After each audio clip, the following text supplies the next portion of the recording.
बिस्मिल्लाहिर्रहमानिर्रहीम। अच्छा लग रहा है वापस आपके साथ यूट्यूब के थ्रू एक छोटा सा गुफ्तगू करने का। आज से कोई 6 साल पहले दो नौजवान आए थे मेरे पास। 6 साल पहले 2020 की बात थी, कोविड अभी स्टार्टेड था, और उन्होंने मुझे सजेस्ट किया कि आप एक चैनल अपना बनाएं यूट्यूब का। और वो चूँकि इस फील्ड में थे तो उस वक्त मुझे कुछ वो चीज़ें दे गए कि आप इनके साथ शुरू करें। और मैंने कुछ 7-8 उस वक्त अपने प्रोग्राम्स या जो अपनी थी वो यूट्यूब की सेटिंग्स की, उनको शेयर भी किया, और वो कुछ चल पड़ा सिलसिला। लेकिन फिर जिस तरीके से कि वो एक कंटिन्यूटी चाहिए होती है कि आपको करते ही रहना है, और उस वक्त वो चूँकि नया नया काम था तो बच्चों का ख्याल था कि आपको हर दूसरे दिन एक नई वीडियो डालनी चाहिए, तो वो मैं ज़ाहिर है कि मेरे लिए ज़रा मुश्किल था। और मैंने फिर महसूस किया कि ये जो हमारा टीवी के थ्रू जो एंगेजमेंट रहती है अपने लोगों के साथ, जो लोग मुझे फॉलो करते हैं, जो सुनना चाहते हैं, जो देखते हैं, तो मैं उनके साथ वही राब्ता रखूं बनिस्बत इसके के बजाय इसके कि हम इसको इस तरीके से लेके चलें। बहरहाल 6 साल के बाद, वो 2020 में था, अब 2026 आ गया। 6 साल के बाद अब हालात भी दुनिया की ऐसी तेज़ी से बदल रहे हैं। गो कि मेरी एंगेजमेंट तो रही, टीवी पे आप मुझे देखते हैं, ख़ास समाचार चैनल पे देखते हैं। मंडे टू थर्सडे 7 से 8 में प्रोग्राम हम करते हैं वहाँ पे, स्ट्रेट टॉक के नाम से। और उसमें ख़ास तौर पर हालात हाज़िरा, पाकिस्तान की सियासत और हमारी मईशत और इन चीज़ों पे बात होती रहती है, लेकिन उस तरह गहराई में बात नहीं हो पाती जिस तरीके से जी चाहता है। 3-4 मिनट में आपने जवाब देना है, उसके बाद फिर अगले सवाल पे चले जाते हैं। ज़ाहिर है और भी पार्टिसिपेंट्स होते हैं, तो वो अपना एक फ़ॉर्मेट है, उसकी अपनी एक अफादियत है। लेकिन ये जो फॉर्मेट है जिसके थ्रू कि मैं आपसे ज़रा डिटेल में बात कर सकता हूँ, अपनी बात बेहतर तौर पे समझा सकता हूँ, तो इसलिए वापस इसके ऊपर आए हैं। ये एक नए नाम के नीचे है, Shahzad Chaudhary official YouTube channel का नाम है। तो इसको सब्सक्राइब भी कीजिएगा, इसको शेयर भी कीजिएगा, दोस्तों को भी बुलाएं, ख़ास तौर पर वो लोग जो कि समझते हैं कि मेरी बात एक न्यूट्रल बैलेंस बात होती है, और मैं बिल्कुल जिसे कहते हैं कि बगैर किसी रिजर्वेशन के अपनी देता हूँ, मैं किसी ओपिनियन देता हूँ, किसी जज्बे, किसी नारे, कोई ऐसी चीज़ नहीं, बल्कि जो हकीकत होती है, जो कि हमें एज़ आज की दुनिया के जो हम शहरी हैं, हमें जिस तरीके से चीज़ों को देखना है। तो बहरहाल ये एक वो चीज़ है, उसको लेके स्टार्ट किया है, और उम्मीद है कि मैं हफ्ते में 3 नहीं तो 2 तो कम से कम ज़रूर आपसे इंशाल्लाह 2 दफ़ा गुफ्तगू करूँगा। और मामलात भी आजकल ऐसे हैं, ईरान का मामला देख लीजिए। अब अगर आप पिछले कोई 28 फरवरी के बाद के हमारे प्रोग्राम्स देख लें समा टीवी पे, तो आपने देखा होगा कि लगातार हमने इस मौजू पे बात की है। अगर उनको सबको मिला लिया जाए तो शायद फिर भी कोई एक कंटिन्यूटी, एक तसलसल बनता है बात के अंदर।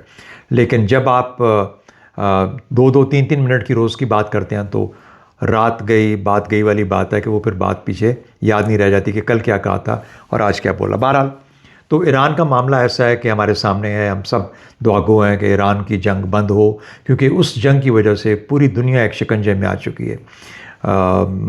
जंग तो ईरान और अमेरिका और इसराइल के बीच में है, और लेकिन जो मुसीबत है वो इस खत्ते को पड़ी हुई है। जो हमारे खलीजी ममालिक हैं वहाँ पर तो खैर जंग के असरात है ही हैं, वहाँ पर हमले भी हुए हैं।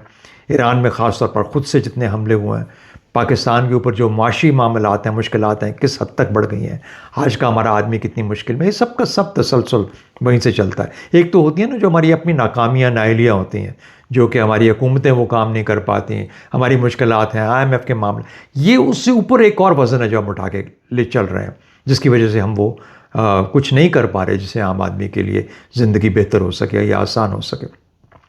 बाहर वो एक सिचुएशन है, और उस जंग के असरात फिर बड़े बड़े और ममालिक हैं, चीन तक को असरात महसूस हो रहे हैं। हिंदुस्तान एक बहुत मजबूत मईशत है तो है ही, लेकिन उसके ऊपर जिस किस्म के भी असरात आए हैं, बल्कि बेइंतहा असरात आए हैं, जापान, साउथ कोरिया, ये तमाम ममालिक, पूरा एशिया तकरीबन इससे। तो बहरहाल तो ईरान की जंग के ऊपर उम्मीद ये है कि हम सब उम्मीद लगाए बैठे हैं कि अब कम से कम दोनों अतराफ में होश आ जाएगी और ईरान और अमेरिका किसी न किसी मुआहदे पे जा बैठेंगे। अब आपने देखा होगा पिछले चंद दिनों के अंदर कि बल्कि इस एक दिन पहले की बात है, कल की बात है, कि अमेरिका ने जनूबी ईरान के कुछ जगहों पे एक उनकी कोई कश्तियाँ थी, उनको वहाँ पर हमला कर दिया, एक कोई उनका जो साहिली इलाका था जिसको वो मिज़ाइल लॉन्चिंग बेस कहते हैं, उसके ऊपर हमला किया, उसको ख़त्म करने की कोशिश की। तो जब ये मामलात मुआहदे की शक्ल में या किसी एग्रीमेंट की या एक लेटर ऑफ इंटेंट या एक मेमोरेंडम ऑफ अंडरस्टैंडिंग जिसे कहते हैं, वहाँ तक पहुँच चुका है। इस वक्त बातचीत हो रही है, पाकिस्तान ने भरपूर मेहनत करके मामले को वहाँ तक पहुँचाया है, और उसके बाद आप कतर में भी आप बैठे बात कर रहे हैं। तो फिर इस किस्म के हमलों की क्या तुक बनती है? मुझे यूँ लगता है कि उसके लिए कुछ ना कुछ वजूहात ज़रूर हैं। तो उनको डिस्कस कर लेते हैं कि क्या वजह है कि ये हमले क्यों हो रहे हैं और इसका फिर असरात क्या होंगे। तो एक तो ये है कि पिछले दिनों जब प्रेसिडेंट ट्रंप ने यहाँ पे हम सब के साथ, यानी हमारे मुल्कों के साथ बात की, खलीजी ममालिक थे, पाकिस्तान में फील्ड मार्शल आसिम मुनीर के साथ बात की, तो सबको इकट्ठा करके एक उन्होंने अपने उसके ऊपर ट्वीट में भी कहा कि मैंने ग्रुप डिस्कशन की है या ग्रुप में मैं बातचीत को आगे लेके आया। अब उसका मतलब क्या? खैर उन्होंने वो जो मुआहदा था जो कि जिसके ऊपर वो खुद कहते हैं कि 95% इत्तेफाक है ईरान और अमेरिका के बीच में, तो वो एक था, उसका ऊपर सबको ऑन बोर्ड लिया, और साथ ही साथ एक शोशा छोड़ के साथ, और शोशा था कि अब्राहम एकॉर्ड्स का। वो इसलिए उन्होंने कहा कि जी ठीक है, हम ये बिल्कुल ठीक बात है, आपकी जंग नहीं होनी चाहिए, हम वायदा करते हैं और करेंगे और वगैरह वगैरह, लेकिन साथ ही साथ आप लोग भी कुछ सोचिए कि आप अब्राहम एकॉर्ड्स का हिस्सा बन जाए। अब्राहम एकॉर्ड्स क्या है? अब्राहम एकॉर्ड्स ये हैं कि आप सब मिलके, यानी सब ममालिक अपने तय अपने तौर पर अपने तल्लुकात, यानी इसराइल की रियासत को तस्लीम करें और उसके साथ तल्लुकात कायम करें। इनको अब्राहम एकॉर्ड्स का नाम दिया गया। ट्रंप के पहले दौर में शुरू हुए थे, और अभी इस दौर में भी 3-4 और ममालिक भी मिल गए, जिसमें यूएई भी शामिल है, जिसके अंदर बहरीन है, कुवैत है, ये तमाम ममालिक उसके अंदर हिस्सेदार बने, और एक अफ्रीका के मुल्क है। तो बहरहाल ये कहने का मतलब है कि ये उन्होंने एक और शोशा छोड़ दिया वहाँ पे। और दूसरा, पूरी जंग के दौरान वो किसी न किसी ट्रॉफी की तलाश में थे कि मेरे हाथ में कुछ आए। वो निकलना तो चाहते थे पहले 4-5 दिनों में। मैं उसके ऊपर बात करता हूँ आपसे कि जंग असल में शुरू क्यों हुई है, क्या वजह क्या थी, जबकि पिछले साल ही तो जून में इन्होंने कहा था कि हमने तहस नहस कर दिया कुछ, वो जो है उनका नटैंज एंड फोर्दो और इस्फहान और ये वो, और हमने जितनी, देखिए हुआ ये कि 2015 में जब ट्रंप 2018 में जब ट्रंप ने जो ओबामा का किया हुआ ईरान के साथ मुआहदा था JCPOA, जब ओबामा वो करके हटा और 2018 में ट्रंप साहब आए, तो इन्होंने सबसे पहले उस मुआहदे से इख्तलाफ किया और निकल गए उसमें से। उन्होंने कहा ये मुआहदा नहीं। 2018 से लेकर 2025 तक 7 साल थे ईरान के पास अपनी यूरेनियम को एनरिच करने के लिए, बगैर किसी रोकथाम के, बगैर किसी कंट्रोल के, क्योंकि वो मुआहदा तो ख़त्म हो चुका हुआ था बकौल ट्रंप साहब के। तो जब वो 7 साल उनको मिले, तो 7 साल में वो अपनी यूरेनियम एनरिचमेंट उस जगह पे ले गए। आमतौर पर जब आप NPT यानी न्यूक्लियर नॉन प्रोलिफरेशन ट्रीटी, कि हम न्यूक्लियर बॉम्ब्स नहीं बनाएंगे और ना ही इसका फैलाव करने देंगे किसी को, तो वो उसके सिग्नेटरी हैं। ईरान ने उसके ऊपर साइन किया हुआ है कि हम इससे ज़्यादा ना 20% से ज़्यादा ऊपर जाएंगे, और ना ही, असल में तो 5% भी बहुत है एनरिचमेंट जो होती है, क्योंकि आपने रिसर्च के लिए चाहिए, मेडिकल फैसिलिटीज़ के लिए चाहिए, या आपने बेसिकली अपने पावर स्टेशंस को चलाना है, तो यूरेनियम उसके लिए उतना ही बहुत होता है, 5-1% तक। चलें आप ज़्यादा कर लें, 10-11 कर लें। लेकिन जब JCPOA हुआ था तो जो 20% या उससे ज़्यादा था, जो कि आपको NPT के नीचे इजाज़त है कि आप 20% तक अपनी एनरिचमेंट कर सकते हैं, तो वो जो उससे ज़्यादा था वो फिर सारा उठा के तमाम मुल्कों ने, क्योंकि P5+1 था ना वो जिन्होंने किया था, मुआहदा किया था, यानी 5 ममालिक जो कि परमानेंट मेंबर्स हैं सिक्योरिटी काउंसिल के, और 7 जर्मनी और फिर ईरान। तो इन 7 ममालिक के बीच में ईरान और उन 5+1 के साथ मुआहदा हुआ। तो वो जो मवाद था जितना कि 20% या उससे ऊपर था, वो सब का सब रूस के पास दे दिया गया कि जी आइए आप निकाल के ले जाएं, और उसके बाद ये साइन हुआ। तो जब ये ट्रंप साहब निकल गए 2018 में, तो 2025 तक 7 साल थे। उन्होंने उसको, तो फैसिलिटीज़ तो पहले से थी, बढ़ा के उसको ले गए 60% तक। और 60% और 90% में जो मार्जिन है बहुत कम होता है, चंद हफ्तों का, मैक्सिमम 1 या 2 महीने का। इसके अंदर या दैट मीन्स कि जो यूरेनियम है वो उस 90% अफजूदगी तक जब पहुंचता है तो वो फिर हथियार बनाने के काम आता है, वो फिर न्यूक्लियर हथियार बन जाता है। अब वो ऐसी चीज़ है जो कि अगर ईरान वहाँ पहुँच जाता तो यकीन मानिए, पहली बात है ये जंग ही ना होती जो पिछली जंग हुई है, जो अभी भी जारी है, जिसकी हम बात कर रहे हैं। और दूसरा ये कि शायद इसराइल की भी कभी हिम्मत ना पड़ती है उसके ऊपर। लेकिन उसके साथ कुछ और मामला जुड़े हुए हैं, यानी अगर ईरान न्यूक्लियर बॉम्ब बना लेता है, वेपन बना लेता है, तो सऊदी अरेबिया क्या पीछे रहेगा? सवाल ही पैदा नहीं होता। वो तो पहले से ही तैयार हैं कि हमें चाहिए, और वो कभी अमेरिका पे प्रेशर डालते हैं, कभी पाकिस्तान पे, कभी किस पे, कभी किस पे। आपको पता है कि यूएई जो अक़वाम अपना ये है अबू धाबी की जो गवर्नमेंट है यूएई की, उसने साउथ कोरिया से 4 रिएक्टर्स को सिविलियन पर्पसेस के लिए ख़रीद के अपने यहाँ लगाए हुए हैं। तो ये सब मामला इस गल्फ़ के ममालिक में ऑलरेडी चल रहा है। उनको ख़तरा है कि ईरान न्यूक्लियर जाएगा। ईरान न्यूक्लियर जाएगा तो हो ही नहीं सकता कि सऊदी अरेबिया ना जाए या फिर उसके बाद यूएई ना जाए, और फिर साथ तुर्की जुड़ा हुआ, चाहे वो नेटो का मेंबर है, चाहे जो भी है, लेकिन वो अगर करेगा तो अपनी लोकल डायनामिक्स की वजह से, रीजनल डायनामिक की वजह से जाएगा ही जाएगा। तो फिर आप अंदाज़ा लगाइए कि जो चेन बनेगी उधर से तुर्की और सऊदी अरेबिया और यूएई, और तुर्की, ईरान, पाकिस्तान, हिंदुस्तान, चीन, ये तो ऐसा है जैसे तबाही का आपने एक नीचे यहाँ पे मवाद बिठा दिया है न्यूक्लियर एटम बॉम्ब्स का। एक जगह चिंगारी भड़केगी तो पूरे का पूरा ख़त्ता भस्म होकर रह जाएगा। क्या दुनिया उस वक्त ख़त्म हो जाएगी कि वो क़यामत होगी? मुझे नहीं पता, लेकिन इस तरह की चीज़ें हैं जो कि जिसकी तरफ हम जा रहे थे। तो जब आपने पिछले साल कर लिया तो फिर इस साल आने की क्या ज़रूरत थी? मैं जल्दी जल्दी 3 चीज़ें बता देता हूँ। इसराइल के पास ये था कि इसराइल को ये पता था कि मैंने इसको हमास को ख़त्म कर दिया गज़ा के अंदर, हिज़्बुल्लाह को बड़ी हद तक निहत्ता कर दिया। ये भी हमारे सामने, हमने उसने एक लंबी जंग लड़ी हिज़्बुल्लाह के ख़िलाफ़ तकरीबन उसकी नज़र में, और हूथियों को बड़ी हद तक अब हर तरफ से लगाम दे दी गई थी। और इसराइल ने सोमालीलैंड बना के यूएई के साथ मिलकर तो सोमालीलैंड के अंदर अपनी फोर्सेस बिठा दी हैं कि अगर यहाँ से हूथी बदतमीज़ी करेंगे या कोई आगे चलेंगे तो वो उसको रोक लेगा। तो ये तो सारी चीज़ें अपने तौर पे मौजूद हैं।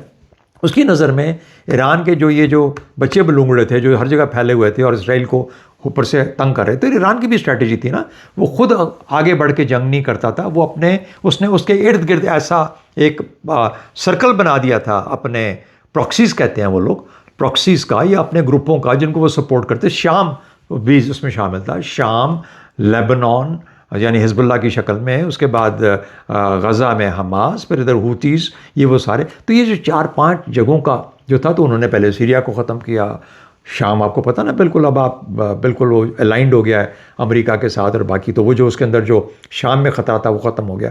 तो बाकी सिमिलरली गज़ा के ऊपर 2 साल कितना जुल्म हुआ, उसको ख़त्म करके रख दिया उनकी नज़र में, कम से कम इस वक्त तक जो नज़र आता है।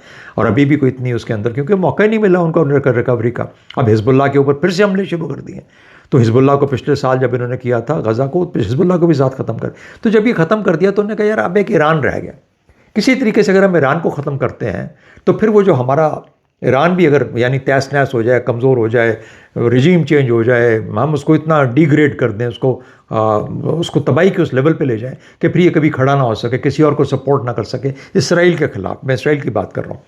तो इसका मतलब ये होगा कि हम तो फिर हमारे लिए जो ख़तरा था वो ख़तरा कम से कम तर हो जाएगा, और फिर हम अपना जो ग्रेटर इसराइल, और ग्रेटर इसराइल का मतलब क्या है कि मैं अपनी सरहदें बढ़ाऊँगा वहाँ पर जहाँ पर के हमारे स्क्रिप्चर्स में, हमारी किताबों में लिखा है कि जो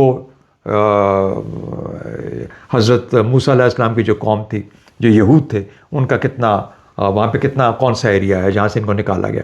तो वो पुरानी कहानियाँ लेके बैठे हुए हैं, और साथ ग्रेटर इसराइल का एक नारा है जो कि उनको ज़्यादा सिक्योरिटी, कि अगर फैलेगा तो सिक्योरिटी ज़्यादा आएगी हमारे पास। वेस्ट बैंक को मुसीबत डाली हुई है। तो इसराइल का तो ये मकसद था, और ईरान को ख़त्म करना इसलिए मकसूद था। फिर उसको ये भी पता था कि अभी भी ईरान की जो इतनी भी एनरिचमेंट फैसिलिटीज़ हैं जो कि अफजूदगी को मदद करती हैं, वो तो अपने तौर पे कायम है अभी तक। तो बहरहाल ये ईरान की वजूहात, इसराइल की वजूहात थी कि ईरान पे हमला करने की। अब ट्रंप साहब को उन्होंने क्या लारा लगाया जिसकी वजह से ट्रंप साहब इस जंग में छलांग मार गए। पिछली दफ़ा तो याद है ना कि पिछली जंग के अंदर वो सिर्फ आखिरी दिन आए थे जब उन्होंने 3 इनके ऊपर अटैक किए थे, और बड़े हैवी अटैक किए थे, जिससे 440 किलोग्राम वाला जो था वो भी उसकी भी बात बनी कि उसको तहस नहस कर दिया गया, वो न्यूक्लियर डस्ट बन गई है वगैरह वगैरह। और था भी शायद ऐसा ही, वो काफ़ी ज़्यादा बहुत बड़े हमले थे उन 3 जगहों पे जहाँ पर कि अफजूदगी होती थी। तो इस दफ़ा उन्होंने ये बोला, मेरे हाल में इसराइल ने, मेरी सोच है, मेरा ख्याल है, और मेरा ख्याल है बड़ी हद तक दुरुस्त है, उन्होंने कहा कि अगर हम इस वक्त मौका है, हमारी इंटेलिजेंस कह रही है कि अगर हम इस रजीम को बदल दें तो वहाँ पे जो लोग हैं जो कि बगावत पे इस वक्त बिल्कुल तैयार हैं, और आपको पता है जनवरी फरवरी के हालात इस साल के शुरू में क्या थे, जहाँ पर के एक ईरानियन रजीम को कितनी सख्ती के साथ कुचलना पड़ा था उस मूवमेंट को, जो कि क्योंकि लोग पिछले 47 साल से भी और काफ़ी अरसे से जब से ये सैंक्शंस हैं, माशी तौर पर बहुत तंग है ईरान के अंदर, परेशान है, और वो चाहते हैं कि उनकी ज़िंदगियों में बेहतरी आए। ईरान एक बहुत तरक्की याफ्ता, एक बहुत बढ़ती हुई सिविलाइजेशन भी है, एक मईशत भी रही है, एक अच्छी मईशत थी, लेकिन लोग उस तरह की ज़िंदगी रह रह के, तो वो एक रिएक्शन था, उस रिएक्शन को कुचला। तो उनका ख्याल ये था कि अगर हम इस रजीम को हटा दें, और उसके बारे में इनकी इंटेलिजेंस तकरीबन मुकम्मल थी, इनके हाथ में सब कुछ था कि उनको कैमरों से पता था कहाँ पे कब जमा हो रहे हैं। उनके बीच में ऐसे लोग थे जो इनको हेल्प कर रहे थे, ऐसे ईरानी जो लोग थे जो कि इनको इन्फॉर्मेशन दे रहे थे इसराइलियों को। तो इसराइल ने समझा कि मेरे पास इतनी परफेक्ट सारी इंटेलिजेंस है कि अगर हम एक हमले में उड़ा दें हर को, तो जितना भी जो उबार है, जो गुबार है, इतना उठेगा, उबाल उठेगा कि फिर ये बहा के ले जाएगा।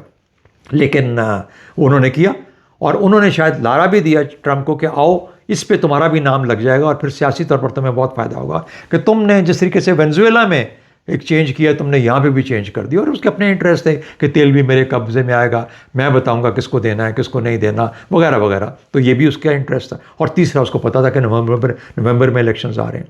तो दोनों चीज़ें, यानी एक अमेरिका के लिए रजीम चेंज अगर हो जाती तो, और दूसरा अगर वो नहीं तो उसके बाद आपने देखा कि जंग में फिर 440 किलोग्राम न्यूक्लियर डस्ट की बड़ी बात हुई कि वो जो हाईली एनरिच्ड यूरेनियम है जो 60% तक जा चुका है, मुझे वो चाहिए आउट ऑफ ईरान। तो अभी आहिस्ता आहिस्ता ये लोग उस तरफ जा रहे हैं। यानी ये ईरान को पता है कि वो न्यूक्लियर बॉम्ब और कोई ना कोई कमिटमेंट तो देगा ना, 15 साल की दे, 13 साल की दे, 20 साल की दे। वो 20 कहते हैं, ये 13 कहते हैं, कहीं ना कहीं बात बीच में ये लोग मिल जाएंगे। और जो 440 किलोग्राम वाला है वो उधर से नारा लगाता है कि ये मुझे चाहिए। यानी वो कुछ ना कुछ ट्रॉफी तो अमेरिका वालों को लेके जाएगा ना, ट्रंप के दिखाएगा देखो जी मैं ये ट्रॉफी, और वो फिजिकल ट्रॉफी होगी। रजीम चेंज तो ना मिला, लेकिन कम से कम ये तो ले जाए।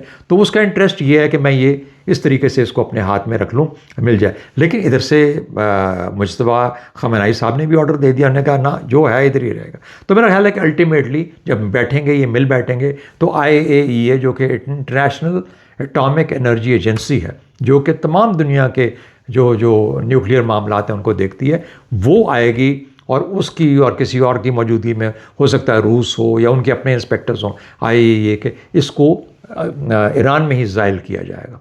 और अगर वो ज़ाइल कर लेते हैं उसको, तो फिर एक तरह से वो जो ख़तरा महसूस हो रहा था इसराइल को या अमेरिका को कि यार ये फिर 60% पे तक पहुँचे हैं, 90% का फासला बहुत कम है, तो वो ख़त्म हो जाएगा। एक फेस सेविंग मिल जाएगी ट्रंप साहब को, और एक ये मामला तय हो जाएगा। तो मेरा ख्याल है कि इस पे जाके अब सैंक्शंस की जहाँ तक बात है, सैंक्शंस के भी 3 हिस्से हैं। मैं जल्दी से अपनी बात को मुकम्मल करता हूँ। पहली बात ये कि सैंक्शंस का सबसे पहला तो वो एसेट्स हैं जो कि फ्रोज़न है। तकरीबन कहते हैं कि शायद $11 अरब है। उस $11 अरब में से शायद 9 अरब उसमें साउथ कोरिया में पड़ा हुआ है। और ये भी मेरा ख्याल है कि वही है जो कि न्यूक्लियर रिएक्टर्स के लिए साउथ कोरिया ने उनको शायद दिया। तो बहरहाल वो है। उसमें से जब ये कैलकुलेट करते हैं तो ये कहते हैं कि 6 से 6.5 या 7, और या हो सकता है स्टेजेस में करें, तो $6 अरब जो है वो गालिबन पहली पेमेंट होगी अमेरिका की तरफ से। जनूबी कोरिया देगा, या हो सकता है कि कतर के थ्रू दे दें, कतर कुछ ऐसा बंदोबस्त कर देगा, पैसा वहाँ से आएगा, कतर कहेगा मैंने अपनी तरफ से दिए। यानी फेस सेविंग भी चाहिए ना हर तरफ से। तो वो एक मामला, तो जिससे कि मामला आगे की तरफ चल पड़ेंगे। पहली सैंक्शन ये हटेगी। दूसरी सैंक्शन क्या है? तेल कितना बेचना है। अभी ये इन्होंने हॉर्मोज को बंद किया हुआ, उसने ब्लॉकेट लगाया हुआ, जा तो रही है ट्रैफिक, आहिस्ता आहिस्ता स्टार्ट हुई है। और लोग कहते हैं कम से कम 3 से 4 महीने लगेंगे ट्रैफिक को। अगर ये दोनों खोल भी दें तो नॉर्मलाइज होते हुए भी 5-6 हफ्ते 8 हफ्ते लग सकते हैं। और अगर आहिस्ता आहिस्ता रिलीज़ करेंगे जिस तरीके से भी करें, हो सकता है 3-4-6 महीने लगें जब तक कि तेल की कीमतें दुनिया भर में नीचे आती हैं। बहरहाल अगली इनकी इंटरेस्ट ये होगा कि ये हम अपना, यानी ईरान अपना तेल एक्सपोर्ट कर सके। मुझे लगता है कि रूस की तरह, जिस तरीके से रूस को इन्होंने कंट्रोल किया हुआ है, रूस को तो कंट्रोल नहीं कर सकते अपनी तेल की एक्सपोर्ट के अंदर, लेकिन वो ये कर सकते हैं कि दुनिया के अंदर जो दुनिया के बायर्स हैं उनको ऊपर सैंक्शन, कि अगर कोई रूस से तेल खरीदेगा तो हम उसको सैंक्शन लगा देंगे, या अभी कर देंगे कि ईरान के साथ सिर्फ इतना फलाना ले सकता है। तो इस तरह के कुछ कंडीशन लगा देंगे ताकि आहिस्ता आहिस्ता जो सफ़र है इन तमाम समझौतों का वो भी तय होता रहे, और आहिस्ता आहिस्ता। तीसरी बात ये क्या होगी कि जो इनके मुकम्मल तौर पर ट्रेड के अंदर जो इंटीग्रेशन है ईरान की, ये तो हो गया ना कि एसेट्स, तेल, और उसके बाद फिर इंटीग्रेशन। तो इंटीग्रेशन वो total open, as an open country, उसका तल्लुक किससे हुआ कि ईरान का कंडक्ट या ईरान का बिहेवियर देखेंगे। मुझे नहीं लगता कि इतनी आसानी के साथ उस स्टेज पे हम पहुंच पाएंगे, इतनी जल्दी, देर लगेगी, हो सकता है 2-3-4 साल लगे। ईरान को देखना पड़ेगा कि वो NPT के सिग्नेटरी हैं, वो एक न्यूक्लियर बॉम्ब नहीं ले सकते, नहीं बना सकते, ना ही बनाना चाहिए उनको। अगर वो उस रास्ते पे चलेंगे, और आजकल इंटेलिजेंस इतनी तेज़ है, और ख़ासतौर पर इसका इससे भी ताल्लुक है कि ईरानी कौम किस हद तक मुत्तहिद रहती है, वहाँ से कितनी इन्फॉर्मेशन बाहर लीक करती है।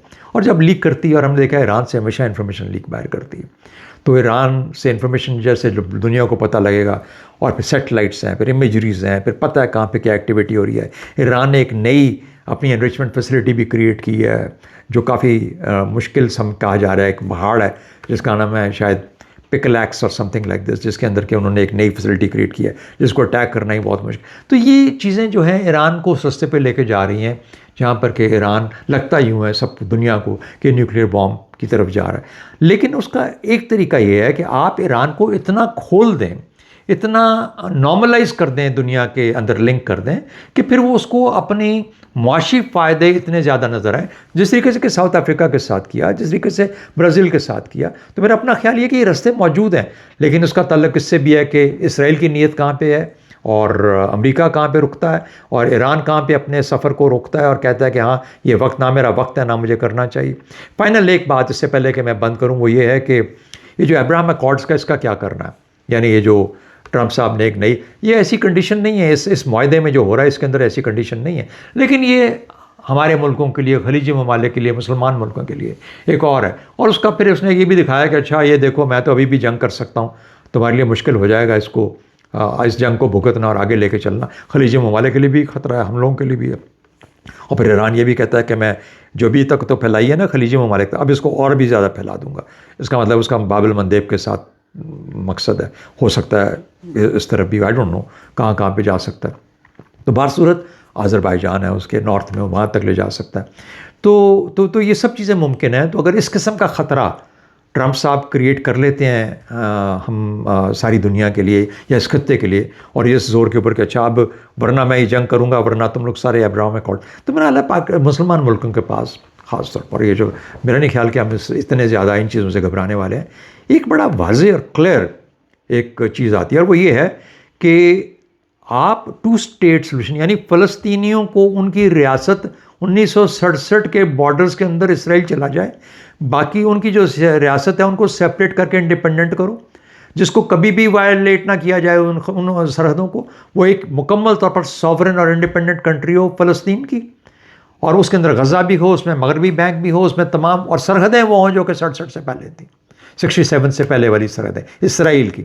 अब अगर वो ये सब कर सकते हैं और हमें ये यकीन दे सकते हैं, तो मेरा ख्याल है कि हम सब इसराइल को मानने के लिए तैयार होंगे अगर वो इन चीज़ें पे इंश्योर कराते हैं। क्योंकि हमें फ़लस्तीन का मुल्क चाहिए इन दी प्री 67 बॉर्डर्स के अंदर, और तमाम फ़लस्तीनियों के इलाके साथ में ला के, और ये सारी चीज़ें होंगी तो तब उसके बाद मुसलमानों वाले कंसिडर कर सकते हैं कि हाँ अब हम इसराइल को जिस तरीके से इसराइल अपनी सिक्योरिटी चाहता है ग्रेटर इसराइल और अब्राहम अकॉर्ड्स के थ्रू, उसी तरीके से मुसलमान ममालिक भी इसराइल का ख़तरा ख़त्म करना चाहते हैं by seeing a Palestinian state there and by seeing the fact कि इसराइल हैज़ नाउ अंडरस्टूड कि उसने भी अपनी सरहदों के अंदर ही ज़िंदगी गुजारनी है। और ये जो इस इलाके का थानेदार बनने की कोशिश कर रहा था अमेरिका की मदद के साथ, अमेरिका की शय पे तो नहीं, उनकी बैक पे, उनकी सपोर्ट पे, वरना तो इसराइल की इतनी मजाल नहीं है कि वो माशाल्लाह बहुत स्ट्रॉन्ग मुल्क है। और फिर अगर पाकिस्तान, सऊदी अरेबिया,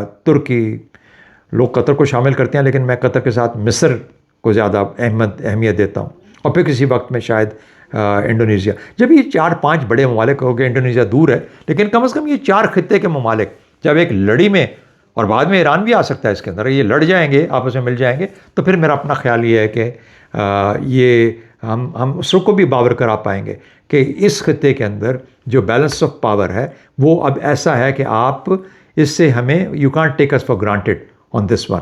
तो इसराइल के लिए, इसराइल को एक बड़ा ज़बरदस्त बैलेंस ऑफ पावर आगे आएगा, और वो जो इस तरीके से अपनी एक जिसे कहते हैं कि चला आता था, जहाँ जी चाहता था वहाँ पे, उसके अंदर कुछ ना कुछ एक चेक एंड बैलेंस आएगा, और उसको अपनी सरहदों के अंदर, उसके अपनी नीयत के अंदर उसमें रोका जा सकेगा। तो ये मैं समझता हूँ कि ये पॉसिबिलिटी है, लेकिन ये आज की बात है। इंशाल्लाह नेक्स्ट टाइम मैं आपसे ये भी बात करूँगा कि आप, बड़ी बात हो रही है कि जी वो ईरान का इसमें क्या इंटरेस्ट्स हैं, वो सब बात करेंगे, और उसके बाद मैं उसको वो भी आपसे बात करूँगा, और कौन जीता कौन हारा ये बात भी करेंगे, और पाकिस्तान का इसमें क्या रोल रहा। पाकिस्तान का जो रोल था वो क्या था, वो हम इंशाल्लाह नेक्स्ट टाइम जब मैं आपसे गुफ्तगू करूँगा तो उसके अंदर बात करेंगे। तो बहुत शुक्रिया, उम्मीद है कि ये पहली वीडियो, प्लीज़ इसमें शेयर कीजिएगा, सब्सक्राइब भी कर लें इस मेरे चैनल को, और उसके बाद फिर इसको हम इंशाल्लाह फैलाते हैं ताकि ज़्यादा से ज़्यादा लोग, और कमेंट्स ज़रूर करें नीचे, ताकि मैं आपके कमेंट्स की नज़र में फिर मैं इसको इंशाल्लाह आगे और अपनी जो बातचीत होगी उसको रिफ़ाइन कर पाऊँगा और आपके सवालात का जवाब भी दे पाऊँगा। बहुत शुक्रिया।